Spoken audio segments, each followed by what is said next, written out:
Yo, what is going on, my fellow weebs? Chrono here, and welcome back to the channel. So today we're going to talk about, well, a couple of things. They all kind of culminate to what I feel like is going to be the future of gearing. It has changed again, and I didn't even realize it at first.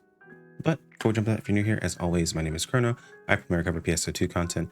Would much appreciate a subscribe as we work our way towards that 10K mark, hopefully, by the end of this year. Anyway, let's go ahead and jump into this.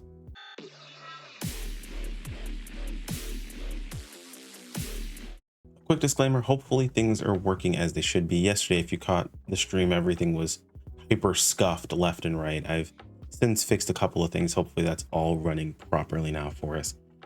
Hopefully it lasts through the end of this recording at the very least, while I work on fixing a couple of other things here. All right, so the beginning of that, the first thing is yesterday I learned that I didn't know about Eridim the way I thought I knew about Eridim.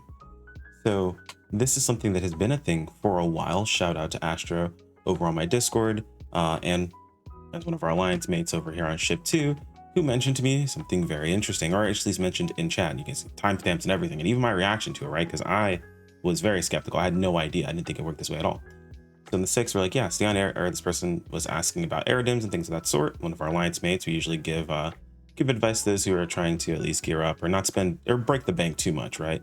I know myself and Astro, we push our gear very high, but not everyone wants to do that. So we want to make it so everyone is able to push the content the way they want to push. So Astro mentions I augment transfer my Eridim like 3 times, unless I'm slowly going insane. So they mentioned, yes, down Eridim IMO, since augment transfer from Eridim does not eat a pass. It's like, I'm pretty sure that's only if there aren't, or I'm pretty sure if it doesn't have any other augments on it. As long as it's only X augments, it doesn't use a pass, which was my understanding of Eridim. That's how it works for every other weapon, right?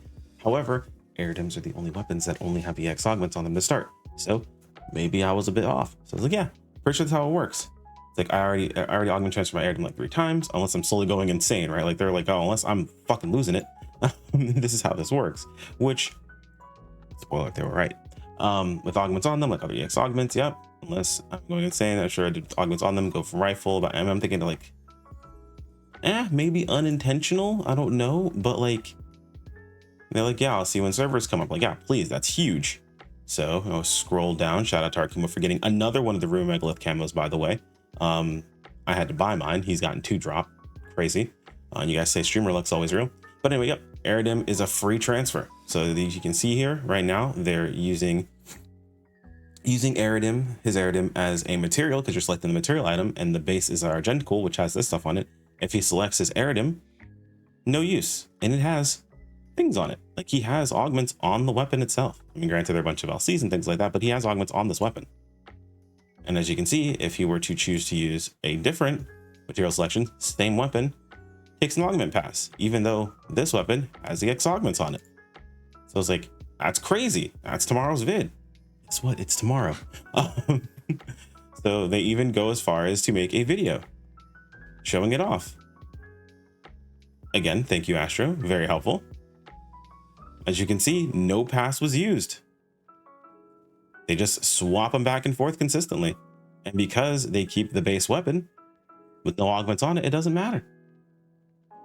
So if you're someone who likes to swap weapons a ton and you're like, I don't want to re-augment a bunch of things, you can augment very generalistically, which is very easy to do right now. You can see Astro has a setup where they're using just LCs, they're full potency LCs with wardrobe, and it's totally fine. Like, they could put this on to basically anyone. I mean, I'm not the biggest fan or purveyor of Stealth Wall personally, but, you know, to each is their own, not a big deal. But yeah, it's one of the situations where you're able to just swap back and forth weapons. As long as you have a plus 90 weapon, you're good. Like, you're solid, which is enormous. I had no idea that it worked this way. I'm even going to go in game right now and I will show you guys an example in case you're like, oh, it's video evidence, it could be edited. Well, I mean, this video could be edited as well. You guys can, I don't know why anyone would even say that in the first place, but regardless, I'll show you guys here. So we go over here, we go all X augment transfer. Let's say we use, let's grab over into our mission pass storage. Let's say we use, oh no, this is our base, right? Cool, base weapon. Now we're going to use a different weapon as our material weapon. And we have a material weapon. I know I just augmented one. Let's go by number of augments. Cool. So this one has 5 on it. And as you can see, when I mouse over it, no use, even though it has other augments on it. That is not how I knew that weapon to work. It even works as far as if you were to take, let's say, a regular weapon. So let's go back to augment transfer, all EX augment transfer. Let's select, I don't know, I want to transfer onto my Wingard for some reason. Let's say I wanted to do that. Well, if I use this, no cost, right? But if we go into here, we sort by number of augments, and I mouse over here, look at that, also no cost. Very interesting on how that, I mean, it costs a setup, but it's like 10K, it's negligible, but no cost whatsoever. We're not going to do this because I would lose my mind if I ever messed up my Wingard. Super expensive freaking Wingard. But yeah, it doesn't cost anything. But if you were to say go the other way around, like let's say I wanted to augment transfer, let me just unlock my weapon. Let's say I wanted to augment transfer my Wingard, right? Let's say we're getting the new weapon and we're like, all right, cool, let's set up our new weapon. Let's go ahead and augment transfer Wingard. Well, if we go to, I don't think I'm actually gonna be able to, because I don't think I have any other weapons that are, well, I guess I can use this. This is fine. So I want to augment transfer my Wingard. As you can see, when I mouse over my Wingard, bam, takes one augment transfer pass because it's not an Aerodem weapon. That's huge. Now, why am I telling you all this? Like, you have no idea. So I'm sure there are people out there like, yeah, this has been a case since like week 2 we figured this out. No one freaking told me.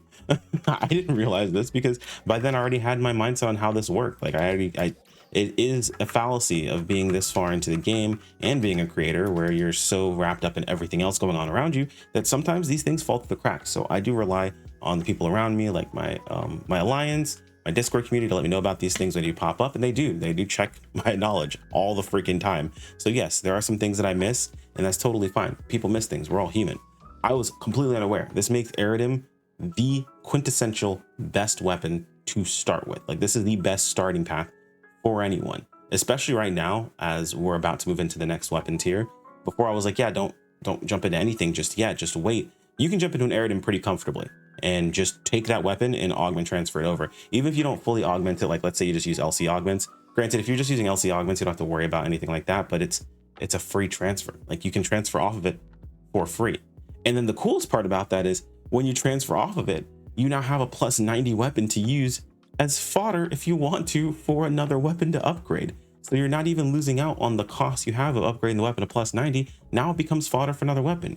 You could throw like the augment from a what's it called, from some of the scratches and some of the bonuses I give you like 1,000,000 experience for it. Like, you throw that on there too, and you have a crazy good piece of fodder to upgrade something later on the line. It's just ends up being really, really cool.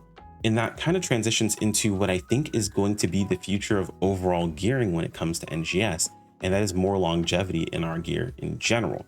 Now, they mentioned this with the units they're releasing, and I'm gonna pop over to it here really quick. Give me 1 sec. Okay, apologies about the flashbang, but they mentioned this here in the post, and I talked about this during our update video because I totally missed this originally. 10-star new Ectasis armor and more enhancements coming soon in the future, in a future update. Now, we knew that the weapons were going to be upgradable, like have more enhancements coming with them as well. We didn't know what they were going to do with that. We were thinking, you know, similar to Zig's weapons back in PSO2 or Zig, however you pronounce it based on when you played. Similar to his weapons, where you take weapons and along with some resources, you would then upgrade them into the next tier of weapon. They would carry over things like your augments and things like that, and so on and so forth. And they even mentioned if they were to do a weapon like this again, because it's similar to that of Kaiser, from back in the day, if they did a weapon like this, that it would carry over your augments. So that's a conversation that's already been had. If they did a weapon like this, and you know, that process would be taken care of. It's something we've dealt with beforehand and we've seen in the past, and it seemed like it was something we were moving forward to in the future. However, it wasn't something that we thought about when it came to units. And I have to admit again, this is something that I completely missed originally, because it did get mentioned during the headline. It was here, I just didn't see it. 10-star armor, Ectasis, more enhancements coming soon in a future update. Now, this isn't usually how this process goes. If we look at last tiers of armor, and they've been changing up the tiers of armor each time, just a little bit, right?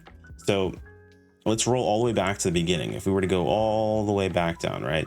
So we had our sets of armor, and then Gigas came out, and bam, Giant armor was absolutely crushing it. But it had the negative 20 HP and minus 50% all resistance, which people looked at as glass cannon armor. Then we rolled on forward, and then bam, Grius showed up. Grius was minus 40 HP and all 50% resistances. Very much painful. These are multiplicative, right? So if you had 3 of these on, it was minus 237%. remember correctly. It was you were getting status affected if you got hit by anything. It was awful. But you did the most damage. And the reason why these armors were so useful is they came out first. Like as soon as a new patch update, like this came out a little bit later, right?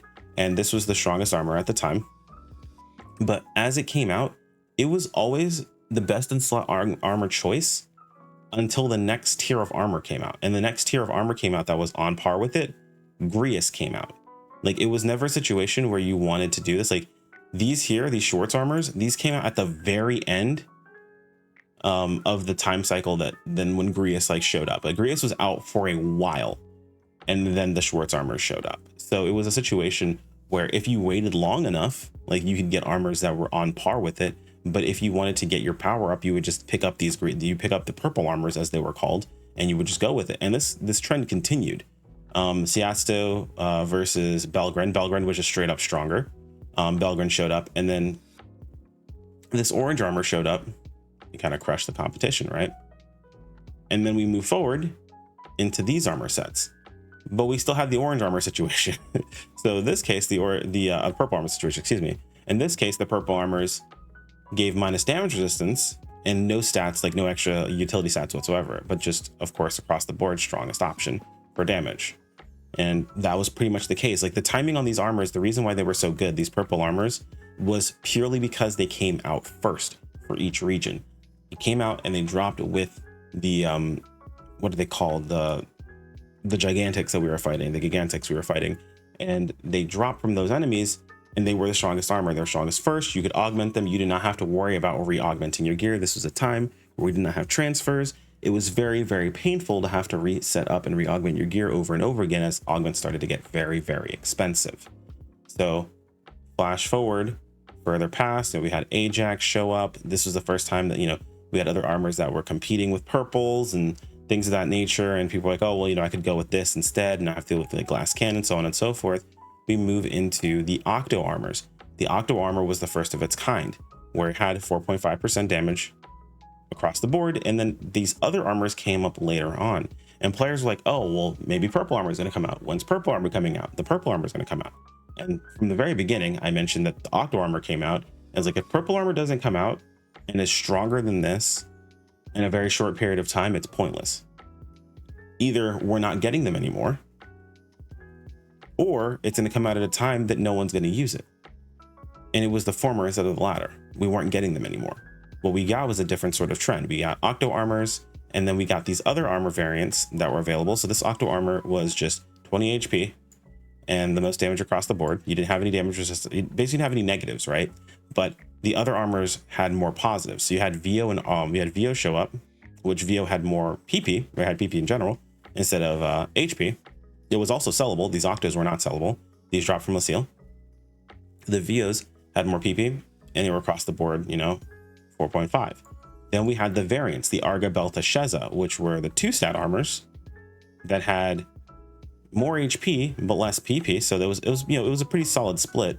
And if you waited, this is what you went after, essentially, right? You got the more PP, you got that solid amount of PP, you got a good amount of HP. Basically, it kind of like just fit the bill for most people across the board. This was kind of like what most people ended up going for if you just didn't go into Octos at the very beginning. But what it created was a situation where if you were okay with going into the Octos at the start, then you were fine, but you missed out on a lot of utility stats.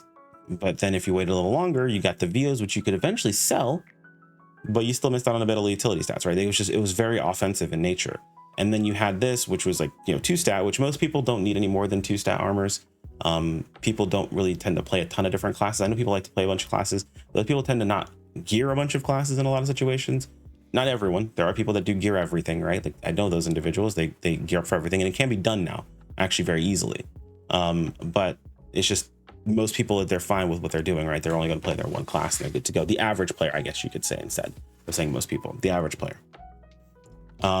So it created the situation where like the longer you waited, the better off you kind of were. And then we moved up to the Ainea armors, which we started again with orange, 20 and 2. But this time they released a Vita and a Vio variant, which were 6 PP and 30 HP, which were both technically better from a utility perspective than the Ainea armor. But then they released the Arga, Belta, Sheza armor, which was actually better than all of them. This was just definitively the best choice as long as you only needed 1 or 2 stats. You had more PP, you had more HP, you had damage resistance, as well as, of course, I don't know why this was, maybe you guys can tell me why the status resistance being a freeze was here. I don't know, man. Freeze sucks the most, so I guess cool. But I don't know why this was even here to begin with. But this was quintessentially the best armor. Like, hands down, as long as you only needed 1 or 2 stats, most people again needing 1, or the average player needing 1, this was the best choice no matter what. However, a lot of players just stuck with their orange armor because they augmented it at the very start and they could stick with it the entire time.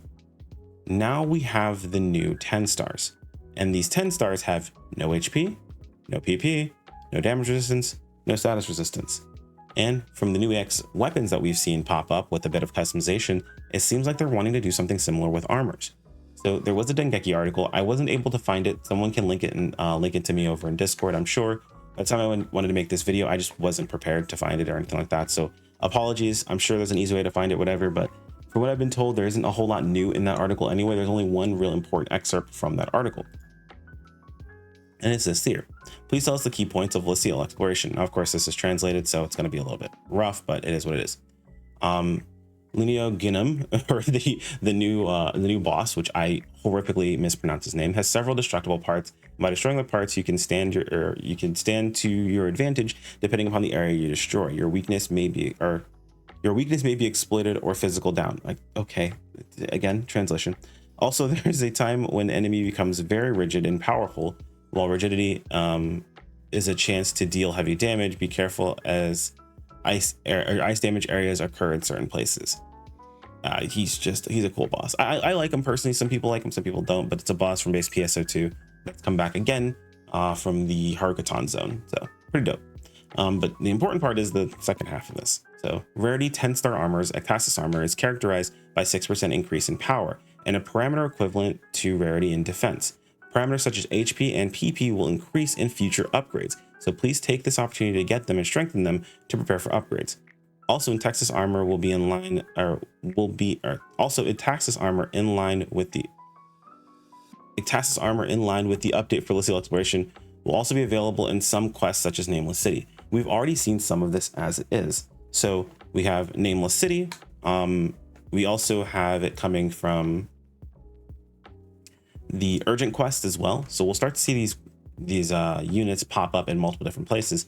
But the big takeaway here is parameters such as HP and PP will increase in future upgrades. That's huge. That is massive. That means that we will likely not see another set of armor, or we won't see varianting different armors in the situation itself. We also know, if we pop down here, apologies for the flashbang, and scroll way down, it's gonna take a minute. We have 11-star Exilio weapons. The series' potential that boosts your photon blast gauge when attacking and can be enhanced further. Various avatar items, okay, blah, blah, blah. So it can be enhanced further. That's the big part here. That's the big takeaway. So we were looking at these, a lot of people were looking at these like, oh crap, we can upgrade these weapons. We don't know how strong they're going to be. They will likely be the new best in slot weapon. I mean, they're 11-star weapons. We already have 11-star weapons, so we don't know for certain if that's going to be the case, but they're going to be very strong and they can be enhanced further. Will that be HP? Will that be PP? Will that be some other form of boost? We have no idea exactly. We can assume, based on what we know so far, we know that these are going to be enhanced, they're going to be upgradable, and they're going to change. We know that their intention is to create more longevity in the gear process overall, to make it so the players don't feel nearly as impacted when new things come out. You can start being excited for new things as opposed to start to dread when new things release. But overall, I feel like we're moving into a place where we're going to start to see a stagger of gear releases. We're going to see upgrades, and we're going to see that lotto gear. It's probably something we'll see pretty consistently. Now, I know some people are like, oh, I don't want to see lotto gear.